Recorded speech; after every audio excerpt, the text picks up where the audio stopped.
Welcome back, Bam Bam Rants fans. In today's video, we are going to talk about the formation of the Midnight Mafia, which I believe it ran from 2016 or 17 until late 2019. So we had about a 3-year period here.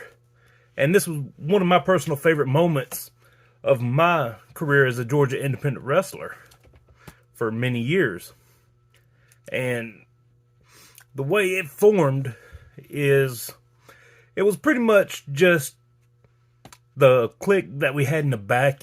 That was me, Jake Sanders, and Chief, aka Nico, which we were all friends, but at this point in time, mine and Jake's relationship was a little bit strained due to some backstage crap going on, which the fans were not really made aware of, except by me, but they didn't know whether it was real or part of a storyline, because we'd done most of this on Facebook with the MRW group that we had, where I would go on there and I would just run Jake down like no other, talk, excuse my language, just talk mad shit to people, and pretty much, be an asshole is the best way I could describe it. I was never that way toward the fans. It was mostly the other guys in the back that I didn't get along with, which it was only this one idiot in particular. I'll just call him Sheriff Doofy. That way, in case he does see this, which I really don't care anyway, he has no right to talk crap about me in a negative sense, because I'm not gonna bury him in this video. But at the time in our MRW, we had kind of a, I guess you'd say it was a organizational revolution. Sheriff Doofy was the in name only general manager or matchmaker, whatever you want to put, for the show. But he himself let it go to his head, and he actually suspended me for 3 months because I didn't make, I think it was 2 or 3 shows. But that was my shoot job. I was working a lot at this time, and I worked night shift. So I'm not going to sit there and take food off of my family's table to go to a wrestling show 2 hours away. So that was that. Well, I got pissed off. And I started, like I said, talking all this mad shit on the message board pretty much. I'd do Facebook Lives, and they would generate about 200 views or so on the Facebook page, and get all sorts of mad comments. I mean, not mad comments in a bad sense, but just people commenting all that. Well, what I didn't know, because me and Jake, we didn't necessarily hate each other, because we've never hated each other. The only time we've ever had issues was when me and him didn't communicate, and at this time our communication was very strained. But we had a mutual friend, Chief, aka Nico, who me and Nico would talk constantly, and he'd tell me what was going on, but because he himself was getting pissed off about the whole situation, because Doofy was running off some of my friends and other wrestlers, and I didn't appreciate it. Well, fast forward a couple months after I've started doing all this, Nico calls me up and says, "Hey Bam, I got an idea." And I was probably drinking tequila at the time, because I was about halfway blitzed, and Nico, he probably was down in a couple of Miller Lights, and he said, hey, me and Jake been talking. You want to get out of the Eagle's Nest, which was the faction I was a part of against my will. I really didn't want to be part of it, but it is what it is. I was never a big backstage politicking guy, so I never spoke up to say anything. I was just talking mad shit. I even talked shit about these guys, hoping that it would generate a storyline to get me out, which it did, Midnight Mafia. But let's go back to the story. Well, Nico says, hey, me and Jake been talking. We're going to create the Midnight Mafia. And I was like, cool. I said, I think it'll work. It'll give us a new storyline to run. Maybe y'all can go against the Eagle's Nest or whatever we were called. He says, Bam, you don't understand. I was like, dude, you're starting up your own faction. It's cool. He's like, no, we want you to be part of it. And I'm like, well, shit. I'm down. You know, Jake's my best friend. He's been my best friend for a while. Nico, I just met him maybe 4 months prior to this conversation, and he's still one of my good friends. And him and Jake came up with this idea in Jake's shop, talking shit, drinking beers. And Nico told Jake, we need a third man, and let's see if Bam Bam's interested. And Jake said, well, I don't know, man. The fans really think he hates me. And Nico said, hey, just let me talk to him. Well, he talked to me, and of course I'm down, so I messaged Jake. Me and Jake hash out every little difference that we had, which, I mean, wasn't much. It was just, you know, Jake being Jake. And if anybody knows Jake Sanders, Jake's very detailed to the point he's obsessive with everything. He wants everything to be perfect. While me and Nico are, hey, let's go with the flow. We know what we got to do. Let's do it. Well, fast forward probably about a month after this conversation, I download an app. It's a free app, and Jake says, hey, the Mafia's debuting first show in October. I said, okay. I'll work my magic. And I had some of the guys from MRW's number already in my phone. So I download this app that gives me a fake phone number that I can use to text back and forth to these guys. Well, I sit there and I start texting all these people from this fake number. Hey, the Mafia's coming. I even created a fake Facebook page, Marshall Swan. So yeah, I was behind all that. Well, Sheriff Doofy, I messed with him. It was a Friday night. I messed with him all the way up to about 3:30 in the morning, and he was scared shitless. He even forgot his work boots for driving the truck. He was wearing flip-flops driving his truck, so I'm very proud of that. Well,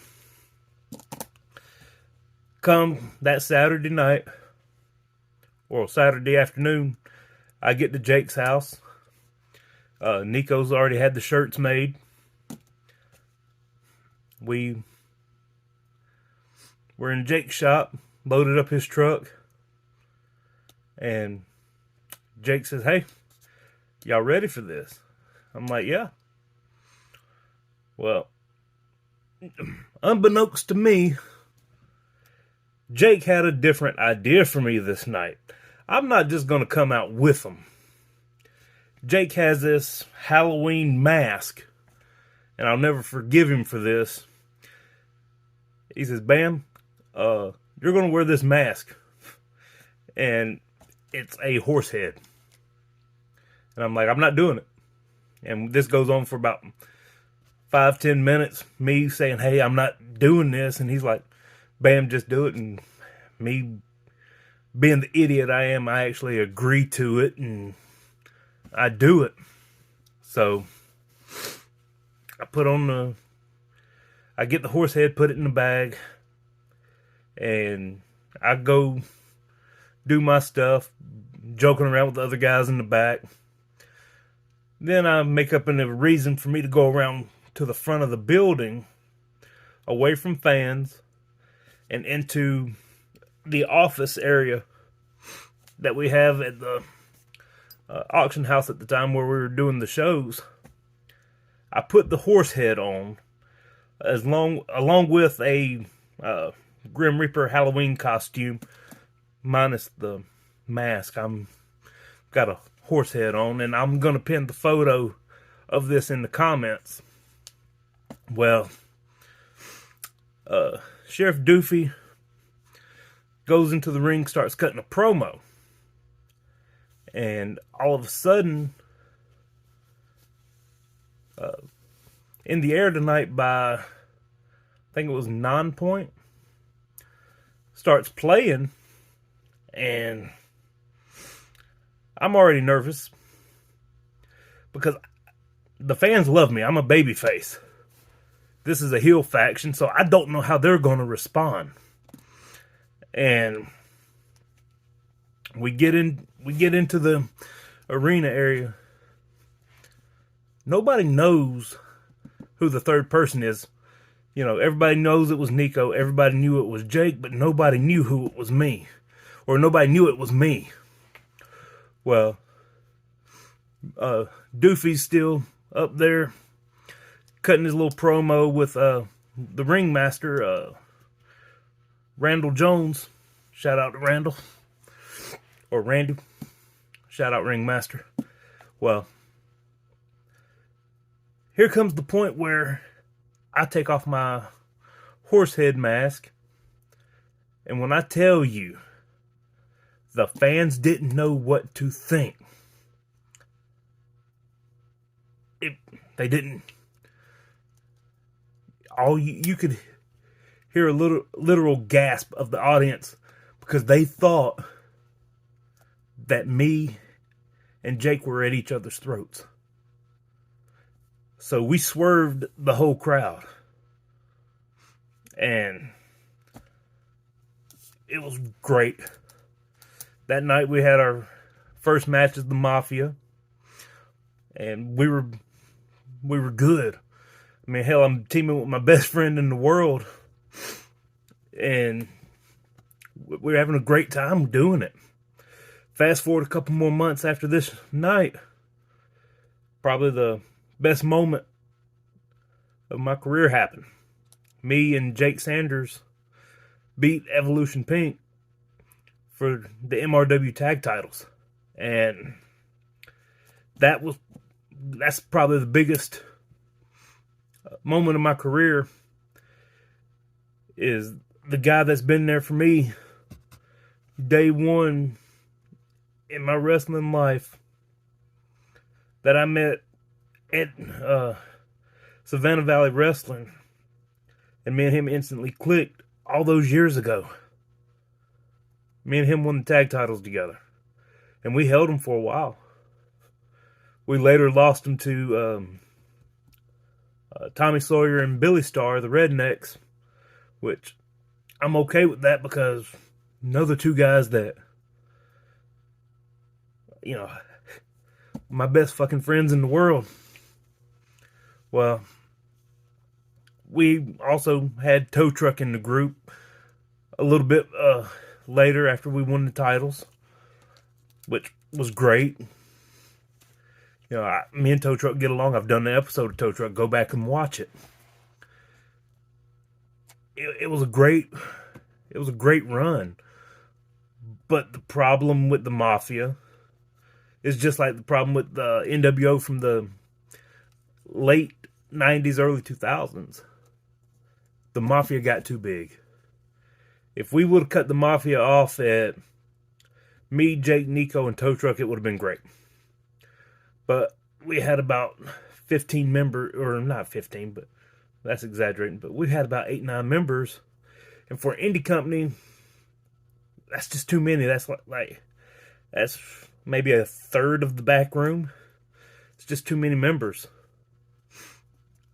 But the Midnight Mafia was one of the best things that I've created. I mean, I still got the shirt somewhere in my closet. I've got to find it. And I'm going to go ahead and say it. I'm going to start up a pro wrestling tees store. And I'm going to start selling Mafia shirts. And I'll link that in my future videos once I get everything up and running. And I'll probably link it back into this video. But yeah, that was the Mafia. We had about a 3-year run. You know, Jake, me, Nico, Truck, all those guys, it was something special to me. And I'm not saying I'm done wrestling. I'm not done with the business. I watch it all the time. I haven't been to an indie show in a while. I've got a bunch of friends in the indies. I need to go see them. But I'm never going to say never. And one thing about it, you'll never be able to recreate the moment. But I'm just glad that for those couple years, I got to do something with one of my best friends in the world. And we still talk about it. Fans still talk about it. Because I've never done anything in the wrestling business for me. I've always done it for the fans. And truly, the Midnight Mafia was one of the things that the fans loved. So, I hope y'all enjoyed it. Till next time.